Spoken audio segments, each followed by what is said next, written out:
Having no further business, we're adjourned. And with that, President Michael J. Murphy brings to a close the final meeting of this Milwaukee Common Council class.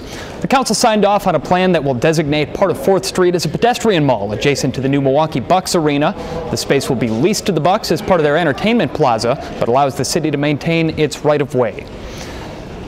The council members also locked down a loophole in the city ordinance requiring convicted sex offenders to live more than 2,000 feet from any school or place where children congregate.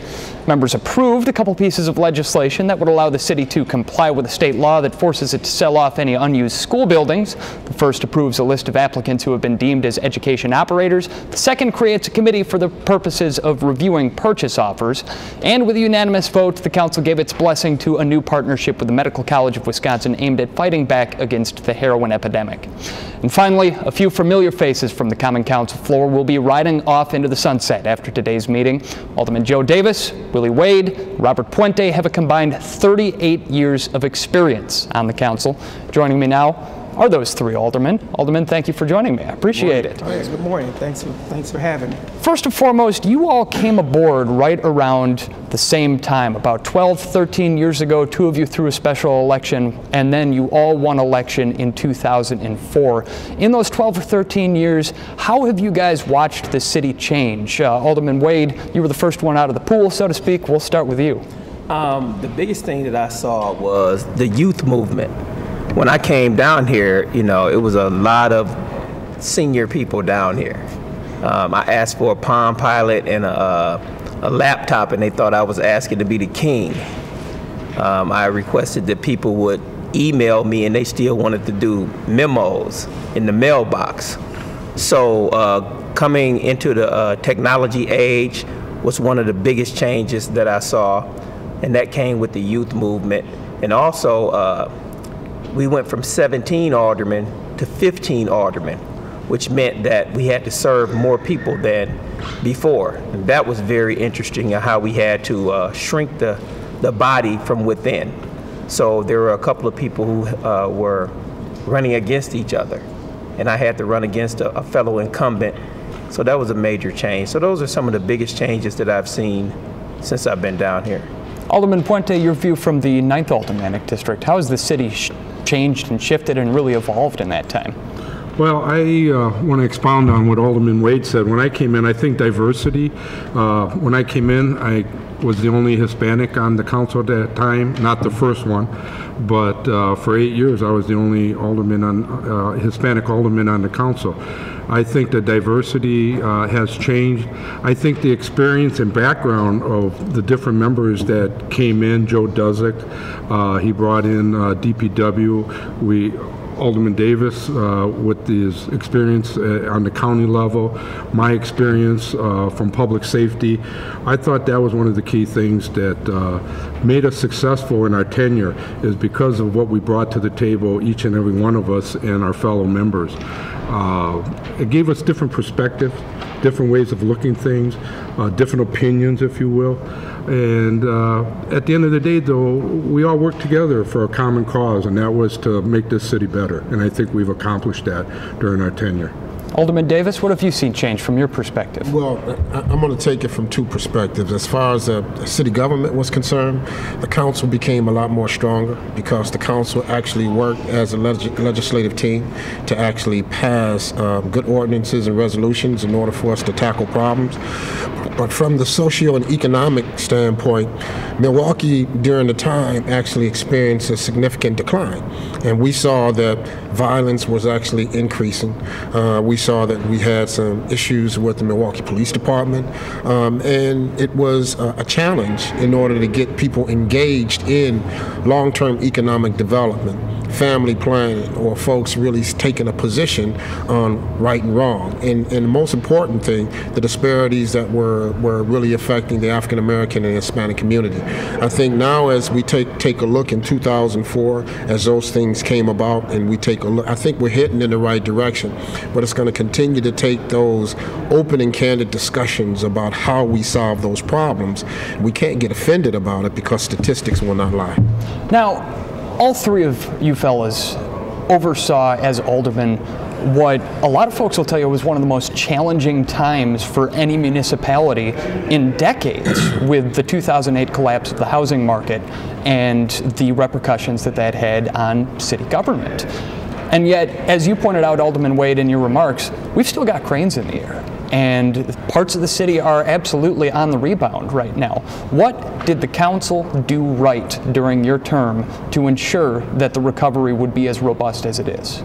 Well, one of the things we did was we got really, really creative with what we had to work with. And one of the things that we had to work with was land. So we had, at the time, we had an aging housing stock. And what we did was we used some of the federal money that we got from block grant to demolish some of those houses. And that made land available for us to actually build new state-of-the-art real estate for our citizens. So just in my automatic district alone, since 2008, there have been, and I represented one of the poorer districts out of the 15 districts. I think I might have had the 4th poorest district. Just in my automatic district alone, I had over 1,000 new residential, brand new residential places built in my district, and that's including single family, duplexes, and multi-family living just in my district alone. We redid Jackie Robinson School, and we made that a wonderful place for seniors in the district. And all of that went on with the backdrop of the financial crisis that was not just crippling cities, it was crippling nations. So with the help and the support of my colleagues, that was one of the things that we anchored in and invested in ourselves and in our real estate. Those actions gave job opportunities, work opportunities, gave families opportunities to do better. And I think that was a big thing that we did that at the time seemed risky. But when we look back, had we not did those things, we wouldn't be in the position that we're in now, which is a very stable position. Alderman Puente, putting you on a platform to toot your and the council's horn here, do you think the council gets enough credit for the recovery as it's played out? I don't believe so. I believe the media likes to focus on the negative things that happen in this city rather than the positive things. I've seen that throughout my career. People, for whatever reason, like to hear negative things rather than positive things. We don't toot our own horn enough. I mean, we're doing it now, but we should have been doing this for the last 12 years, telling people, hey, this is what we're doing for you. And hopefully you appreciate all our hard work and efforts that we do for you. The word has to get out, but that's society. That's the nature of the beast, if you will. That's just the way we are. Human nature is they prefer negative than positive. So I believe we are moving forward. I believe that in the future there are going to be more positive things that are going to be for this city.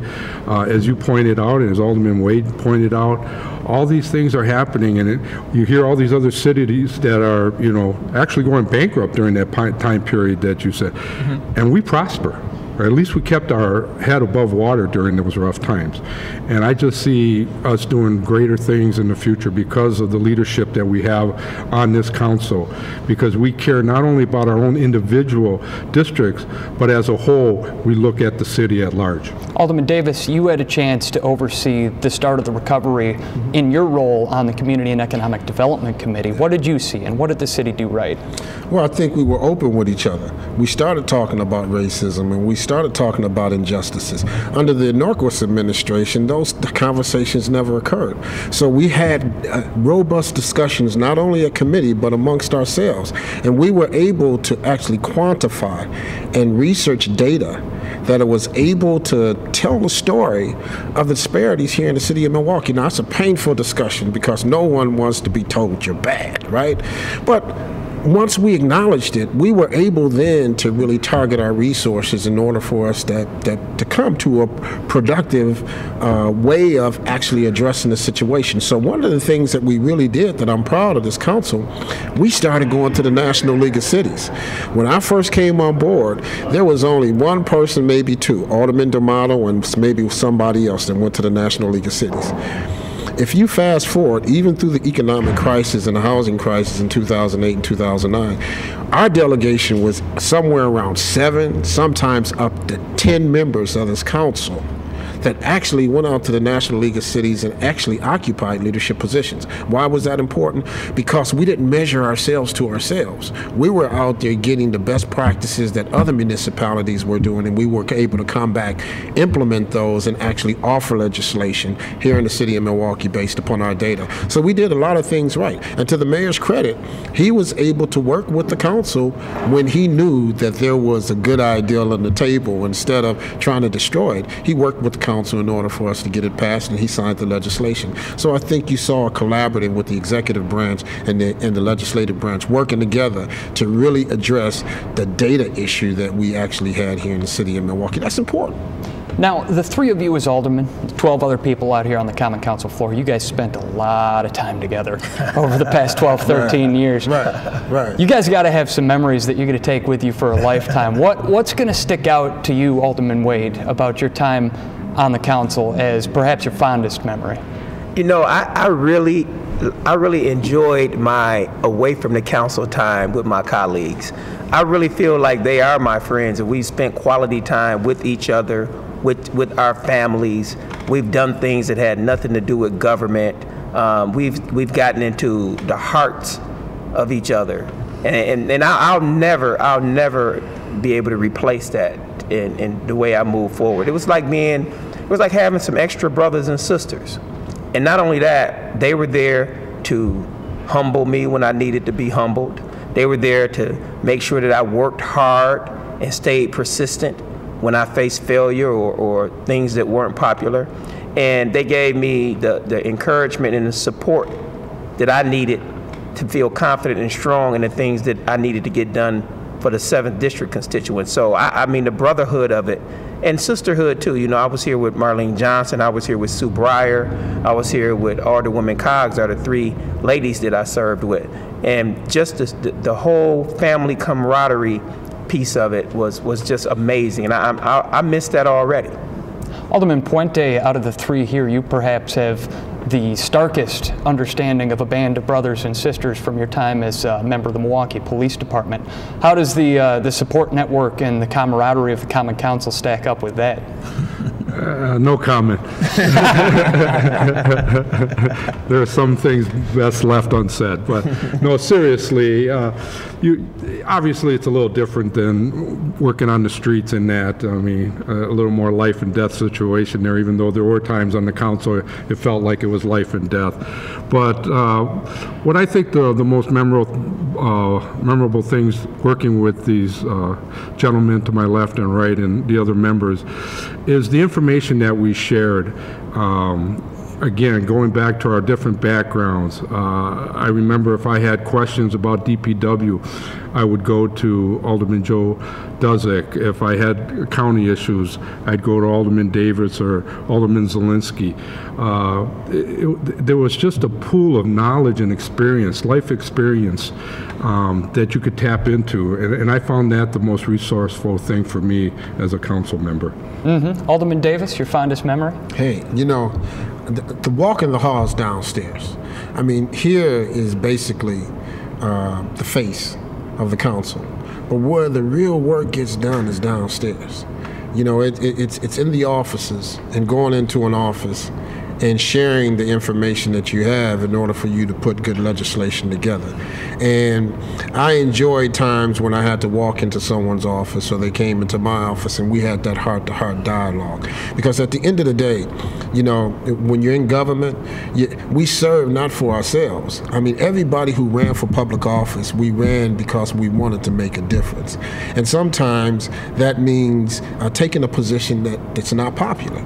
But if in fact it solves problems, and if you're able to put together creative legislation that's long-term and meaningful, I think all of us understands the importance of that. And I think for me, sitting down and discussing those issues, I mean, I'm kind of like this guy I'm real intense because I see things from a different lens because my mother came from a civil rights background. And so I think, you know, as I think about the council, we've had bright people who served on this council that you were able to go and bounce off ideas. And the beautiful thing about it is what we do. It's kind of like a songwriter. We actually are able to come up with an ordinance or a resolution that then becomes part of the long-term historical data here in the city of Milwaukee. And that's worth its weight in gold. So I've been very privileged to have this honor to serve on the Common Council for the city of Milwaukee. Alderman Davis, I had the opportunity, not just a couple of weeks ago actually, to once again sit in on a meeting of the Milwaukee Youth Council, a body of young people that you've been able to give that same opportunity to, that opportunity to sit and bounce ideas off of each other and try to solve the city's problems. Is that one of the most prominent pieces of your legacy with the city, or what would you say is your greatest personal accomplishment in your 12, 13 years as alderman? No, absolutely. The Youth Council has been very productive. I'm very pleased on the evolution of the Youth Council. And I can't take the credit by myself because there's a lot of supporters. Alderman Wade is sitting over there. I mean, he's probably one of the biggest advocates for youth.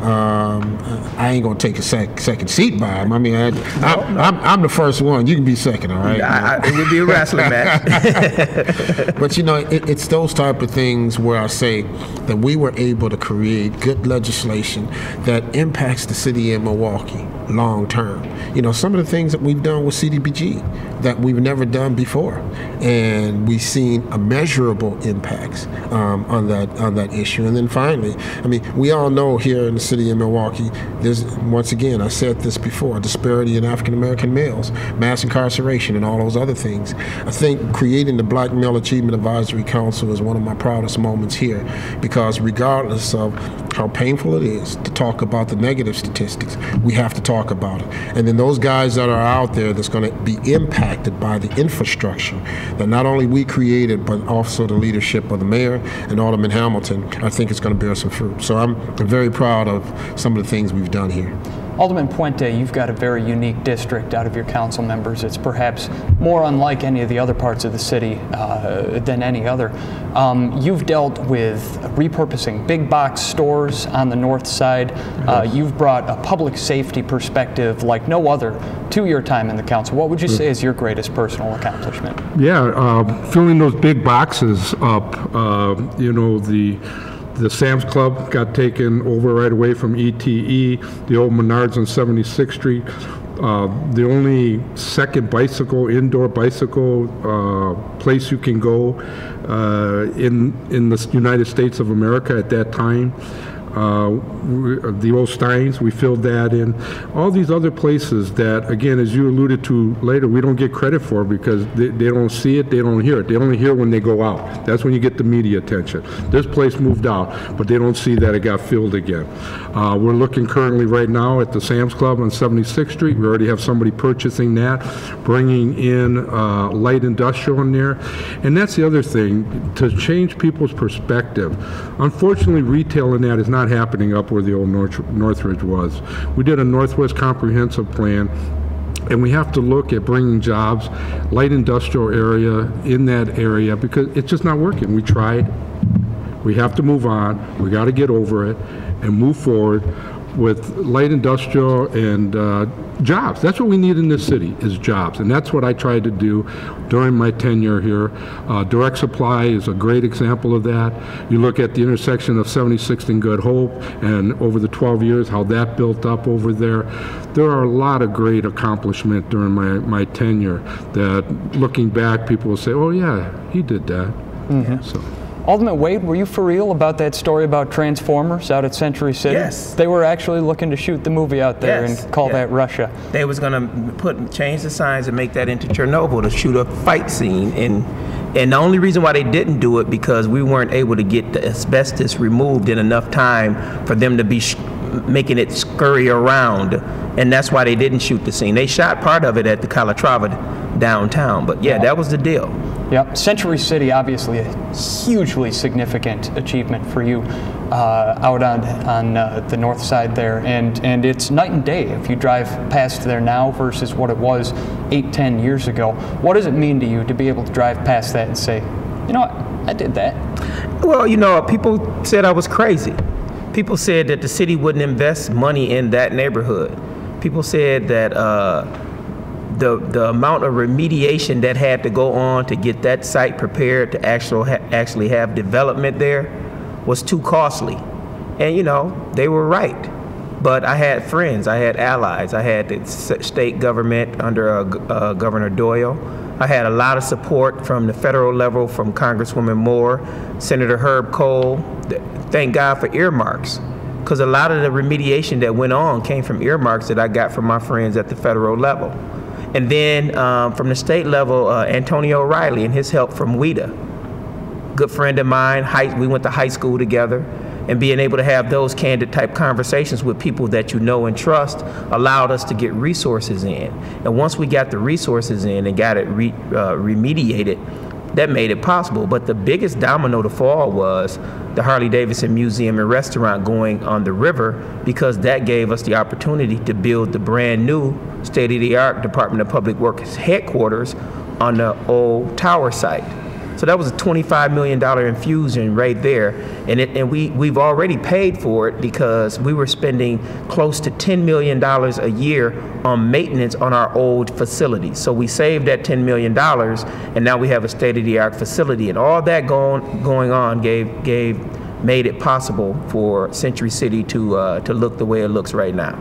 So turning our eyes to the future, Alderman Wade, you've already started your new position out at what was formerly MAWIB, now Employ Milwaukee. What does the future at Employ Milwaukee have in store for you, besides an opportunity to continue to work on behalf of the city and create jobs and better the conditions for folks? Well, when I was at the council, one of the things that was major for me was youth. And, you know, and that's exemplified by the scholarships that I was able to create, the Fresh Coast Classic, the Summer Youth Employment, the Youth Council. So youth were very important to me. But another thing that I was majoring in this city was development. And through my position as a commissioner on the Redevelopment Authority, vice chair of zoning and neighborhood development, I saw all of the opportunity that was coming to this city as far as work opportunity. But I also saw, by representing the district that I represent, that the community wasn't ready to take advantage of this situation as workers.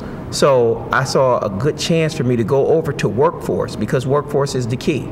To go over to workforce and try to put together collaborations with my friends that I met on the council, the companies, the individuals, and go over to workforce and work with MPS, some of the youth organizations, and try to get the next generation of workforce in Milwaukee prepared to take advantage of this tremendous opportunity that's before us. I mean, just between Northwestern Mutual and the Milwaukee Bucks, that's $1.5 billion worth of development. And then you add the streetcar to that. It's going to go on right here in the city of Milwaukee. So the legislation, the more ordinance that we put forward, says 40% of those workers have to come from the city of Milwaukee. But the legislation doesn't say that they don't have to be qualified. They do have to be qualified, and they have to have skills. So I'm over at Employ Milwaukee trying to get that taken care of. Well, congratulations on the new gig. Alderman Puente, almost 40 years of service to the city of Milwaukee. 27, I believe, as an MPD officer and captain? 27 and a half years, 27 years, 6 months, 2 weeks, 3 days, and 4 hours. And then, of course, your 3 terms as a council member, almost 40 years total. Do you even know how to retire? Or what's good question. Next? No, at this point, no. I've been here for 40 years as a public servant. I'm proud that the people of the 9th District elected me for 3 terms. It's been an honor and a privilege to serve the people of the city of Milwaukee for 40 years. I don't know what I'm going to do yet right now. As I stated at the council meeting, I have a new grandson, Josiah. Might be hanging out with him for a while now and seeing. I have to weigh my options from this point on, see what I want to do first and foremost, talk it over with my wife and family to see how we want to move forward from here. But you're right, it's hard to be working that long and then all of a sudden say, you know, it's over. Mm-hmm. Well, speaking from a personal perspective, it has been an absolute pleasure and an honor to watch both of you in the short fraction of your careers that I was here to witness. But thank you so much for your public service to the city of Milwaukee. And I hear the fishing is supposed to be really nice this summer. Did you see that picture of that fish? That was a big We're going to find out. We're going to find out. Photoshop. Photoshop. Gentlemen, thank you so much for joining me here on the City Channel. And good luck in what's next. All right, I'm going to finish up the show here, but feel free to take off.